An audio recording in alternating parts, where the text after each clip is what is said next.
Oi, pessoal, tudo bem? Sejam muito bem-vindos a mais um episódio do nosso podcast Além da Visão.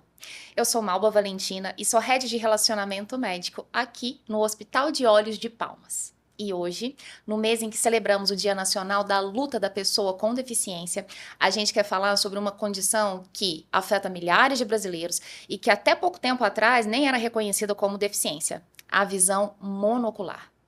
Esse episódio é um convite ao entendimento e ao respeito com informação de qualidade, é claro. Mas antes da gente começar, já aproveita, se inscreve no nosso canal, ativa o sininho e segue a gente no Instagram, @HOPalmas. Assim você não vai perder nenhum dos nossos conteúdos novos. Bom, então vamos começar, vamos falar desse tema tão importante e que eu achei assim de uma relevância fantástica para trazer aqui o nosso convidado de hoje. Você sabia que até pouco tempo atrás, pessoas que enxergam com apenas um dos olhos não eram oficialmente reconhecidas como pessoas com deficiência? Na prática, muitas até conseguiam acessar alguns direitos, como isenção de impostos ou prioridade em concurso, mas tudo dependia de decisões judiciais, que gerava muita insegurança. Foi só em 2021, com a publicação da lei de número 14.126, que a visão monocular passou a ser oficialmente reconhecida como deficiência visual. Ou seja, agora é oficial. Quem tem visão monocular é legalmente considerado uma pessoa com deficiência, com todos os direitos garantidos por lei. Hoje, vamos falar sobre o que essa mudança representa, o impacto na vida dos pacientes e como a oftalmologia acompanha casos de perda total ou parcial da visão, seja ela congênita ou adquirida. Então vamos lá. Eu quero apresentar para vocês o nosso convidado especial para esse tema tão importante. Estamos recebendo aqui no estúdio hoje o Dr. Eduardo Aquil, oftalmologista no Hospital de Olhos de Palmas, com atuação em glaucoma e oftalmologia geral. Doutor, seja muito bem-vindo. Oi, Valentina, obrigado. É um prazer estar aqui no podcast, né? Um veículo tão importante que traz informações úteis para toda a população, informação de qualidade, e falar sobre a visão monocular, né? Que é recentemente reconhecida por lei agora, né? De pessoas que convivem com essa deficiência. Hoje é uma deficiência sensorial reconhecida. E não só a questão de direitos, mas a questão do acolhimento social, e a gente vai trazer isso de forma acolhedora e informativa. Excelente, doutor. Estou muito feliz de tê-lo aqui. Eu sei que o senhor tem um conhecimento com bastante propriedade e autoridade nesse assunto. Para quem não conhece o termo, não entende do que se trata mesmo esse tema, define para gente o que é visão monocular. Perfeitamente. Então, a visão monocular, né, como o próprio nome diz, mono, né, de um olho só. E aí, qual que é o conceito? A gente começa com o conceito de cegueira legal. O que a lei entende que é uma pessoa que tem cegueira naquele olho? É uma visão menor do que 20/400. Nossa, o que é 20/400, né? Isso é medido em pés. Vamos transformar para metros. É 6/120. É que aquela pessoa com deficiência enxerga a 6 metros, que é uma distância padrão que a gente faz o exame oftalmológico. Certo. Uma pessoa sem a deficiência com visão normal enxergaria a 120 metros. Então, assim, ela precisa chegar muito mais próximo do objeto para enxergar né, da mesma forma que a pessoa sem deficiência. Então, a gente usa essa comparação, né, um método de quantificar a visão, Certo. e aí é definido dessa forma. Pode ser definido de outras formas também. A OMS ela define como uma perda visual, né, de 80%. Então, um paciente que tem menos de 20% de visão, ou até a restrição do campo visual também é considerado uma cegueira. Então, o paciente que tem menos de 10 graus de campo visual, ele também é considerado paciente que tem uma cegueira legal. E é importante dizer, né, a gente fala assim, é uma cegueira, paciente que não enxerga nada. Não, tem muitos pacientes que enxergam vultos, ou às vezes até um pouquinho mais, mas que se enquadram ainda nessa quantificação de visão, que são considerados cegos legais. E aí, a visão monocular, o conceito é a paciente que tem essa cegueira no pior olho, né? E o outro olho enxerga melhor do que isso, do que essa quantificação que a gente falou. Entendi, doutor. Obrigada pelo esclarecimento. Quando se trata da lei em si, eu queria que o senhor falasse para a gente da contribuição, do impacto que a Lei 14.126 de 2021 trouxe para a sociedade de maneira geral, como o senhor, como oftalmologista, percebe esse movimento novo da pessoa que agora é considerada, então, portadora de deficiência. O senhor percebeu que houve mais procura de laudo para para esse atestado, né, para essa comprovação? Como que acontece em consultório esse cenário da visão Perfeito. monocular, agora oficialmente reconhecido por lei? Perfeito. Foi sim, houve uma movimentação maior a partir da criação da lei e de pessoas que buscam assim o direito delas, né, de forma legal e correta, certo? Então, mas antes a gente vai falar das causas porque é algo prevalente que às vezes a gente não tem noção de tanto de pessoas que têm essa doença, que convivem com essa deficiência, né? E a gente vai por causas básicas como o glaucoma, pode causar essa visão monocular, traumas, a retinopatia diabética e até questões congênitas, né? Faz parte, né, puxando agora para a parte de pré-natal, o exame da toxoplasmose. A toxoplasmose é uma doença que acomete o olho, né, do bebê em formação. E normalmente ele pega a região central da visão, gerando uma deficiência visual muito importante. Então a gente pega muitos casos de pacientes com visão monocular pela toxoplasmose já adquirida na gestação, né, na formação do feto. E aí, por conta disso, esses pacientes não eram reconhecidos antigamente, né, a partir de 2021, e houve sim um movimento maior no consultório por busca dos direitos, né, de forma muito digna e justa, e a partir principalmente de laudos, né? Laudos na prática, né? Eles vão funcionar para quê? Para concursos públicos, né? Então o paciente, o indivíduo, ele vai ter um acesso a vagas, né, diferenciadas, algumas provas, até um tempo maior de prova, porque aquele paciente não tem a mesma capacidade visual, né, do que os outros. Então ele precisa de um tempo maior. Certo. Ou até em caso de aposentadoria, né? Não em todos os casos, isso vai muito da avaliação do médico perito, mas em termos de paciente é motorista profissional, por exemplo. Então ele precisa, por lei, ter a visão boa dos dois olhos.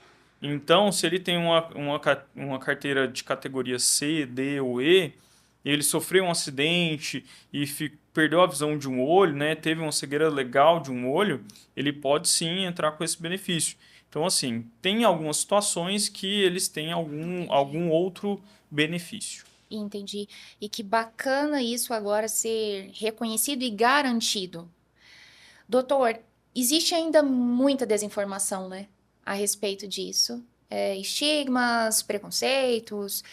Enquanto médico oftalmologista, o que o senhor tem a dizer para contribuir com a pessoa que tem essa condição, sobre a qualidade de vida dela, sobre os verdadeiros impactos e limitações desse indivíduo? Perfeito.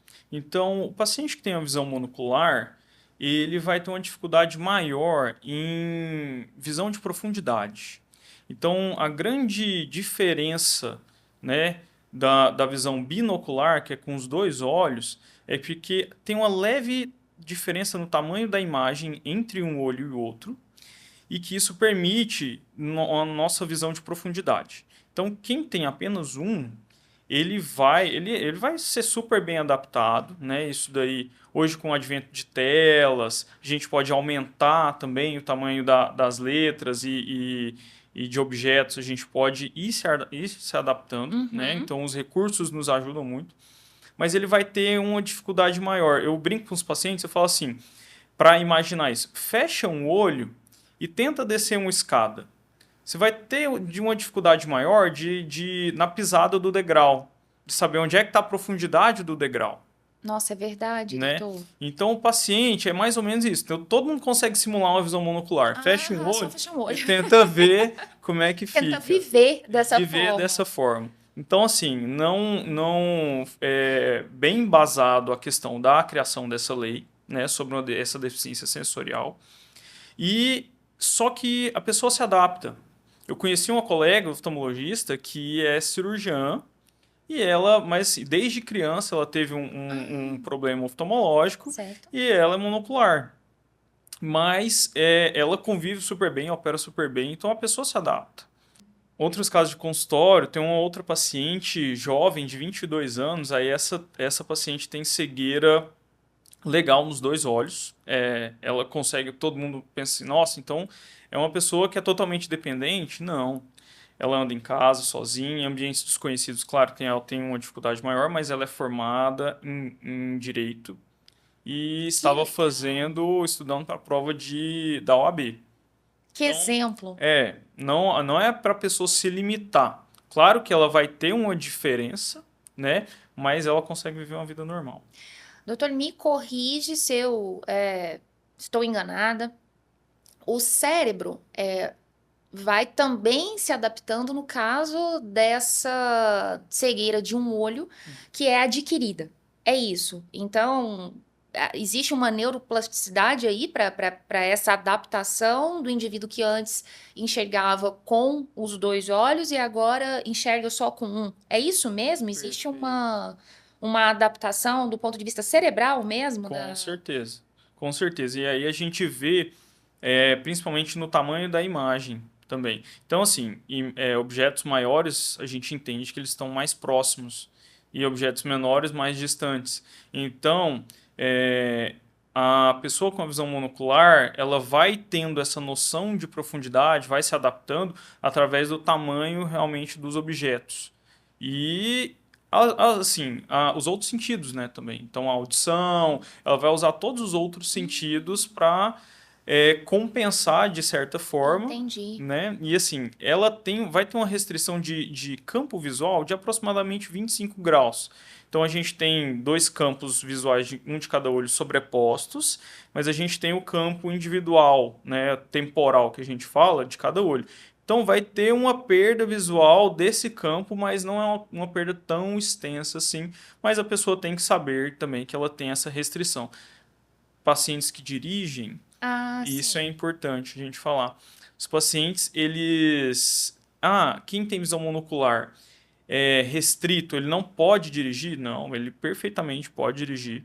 Pode tirar carteira, né, de motorista com algumas restrições, né? Principalmente carteira A e B, sem problema nenhum, né? Carteiras profissionais têm algumas certas limitações e só que ele tem que ter uma visão melhor do que quando o paciente tem a visão monocular, ele precisa chegar numa linha de visão melhor do que o paciente que tem a visão dos dois olhos, que às vezes não está tão legal, certo? Entendi. E assim, é uma defesa, né? É uma preocupação com o trânsito, né?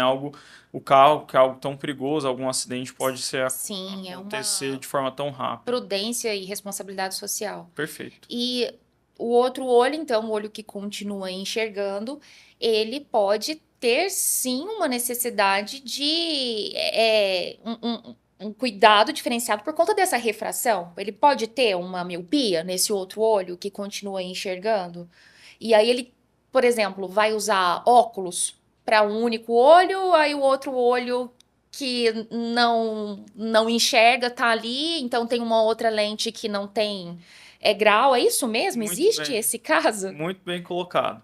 Então, o paciente que é monocular, não é que ele vai desenvolver, por ser só monocular, desenvolver uma condição por conta dele ser um olho único agora, né? Mas ele tem que estar sempre atento, sempre indo no oftalmologista, porque agora não tem step. Eu brinco assim, né? Não tem.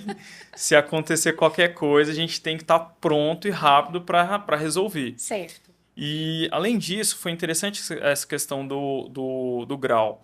Normalmente, a gente coloca um contrapeso, né? Porque se Até imaginamos, o paciente ele precisa de 9 graus de miopia em um dos olhos, o outro ele tem pouquinho ou nada de grau.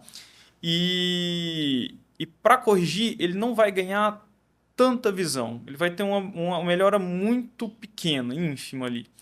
Por que você vai colocar uma lente super grossa no olho e outra fina que vai desbalancear o óculos justamente para que ele não vai ter ele não vai sentir isso na prática, não vai ter um Aham. benefício na prática. Então a gente coloca um contrapeso normalmente. Então ou o mesmo grau do olho bom contralateral ou ali só o peso semelhante da lente Entendi. para equilibrar o óculos, mas isso é uma pergunta muito interessante. Entendi. Aí traz essa simetria e esse equilíbrio, né? Isso. São tantas peculiaridades, né, doutor, nesse universo da saúde ocular das pessoas com essa condição. E é tão importante que a gente tenha esse olhar atento e acolhedor. A família de uma pessoa acometida por essa condição tem uma responsabilidade especial, né, doutor? Esse indivíduo ele tem que receber um apoio mais significativo, principalmente no seio familiar. O senhor que vê tantos casos dentro de consultório, né? É comum o envolvimento da família, ou nem sempre? É importante vir um familiar? Esse aconselhamento médico faz parte do processo também? Como que é essa situação de adaptação do indivíduo no quesito vida normal e em família? Com certeza, assim, principalmente na hora do diagnóstico, né? Então, alguns pacientes, como na minha especialidade de glaucoma, pacientes que procuram o oftalmologista mais tarde e só procuram quando perdem a visão de um olho, né? Então, assim, a gente tem o maior cuidado em conversar sobre essa questão, que infelizmente foi uma perda irreversível, mas que a gente ainda vai cuidar do outro olho e vai continuar cuidando do olho que não tem visão, porque ele também pode desenvolver outras alterações, né? Tem um olho cego doloroso, pode haver alguma infecção, alguma coisinha que a gente sempre tem que tá de olho, né? Não é porque ele perdeu a função visual Visual. que não é para ter cuidado. É um órgão que É um órgão, continua ali, justamente. né? E no processo diagnóstico é um processo mais delicado, mas depois que o paciente entende, e a gente frisa muito que isso não é para limitar de forma alguma a vida dele, que a vida é cheia de possibilidades, e a família entende isso também e vai dar suporte, né? O suporte da família torna esse processo muito mais tranquilo, muito mais fácil, né? Então, apesar da lei muito bem reconhecer esse paciente, não é para ele viver limitado, né? É para ele ter uma vida normal. Então, hoje em dia, ele vai ter algumas limitações na questão de empregos, como eu falei, de motoristas profissionais, pilotos de avião, que são profissões que exigem muito da visão e qualquer detalhe pode causar ali, pode influenciar a vida de muitas pessoas. Mas, por exemplo, hoje a gente trabalha muito sentado numa tela, o paciente não vai ter o mesmo desempenho, mas assim, leva uma vida muito normal. E aí vem a questão da família, de apoiá-lo, dele mesmo, do psicológico, o Uhum. acompanhamento psicológico junto. Tem alguns centros que ensinam uma mobilidade, né, mais adaptada. Então, tudo isso faz parte do tratamento desse paciente. O senhor estava falando, e aí eu fiquei aqui pensando, e novamente, se eu estiver errada, por favor, o senhor me corrige. O outro olho que perdeu a função visual, ele pode ser acometido por outras patologias. Então, por exemplo, um glaucoma, ele não vai afetar ali o campo visual do paciente, mas pode acontecer desse olho que não enxerga mais ser diagnosticado com glaucoma ou ser diagnosticado com algum problema de retina, se a cegueira não foi causada por retina, por exemplo, é importante ficar fazendo exame diagnóstico desse olho, porque até onde eu sei, doutora, a pessoa busca o oftalmologista por conta de um déficit visual e aí ele acaba diagnosticando alguma doença, não é isso? É, Ou não quando uma conjuntivite, alguma coisa que afeta ali a sensibilidade de pálpebra e tudo mais.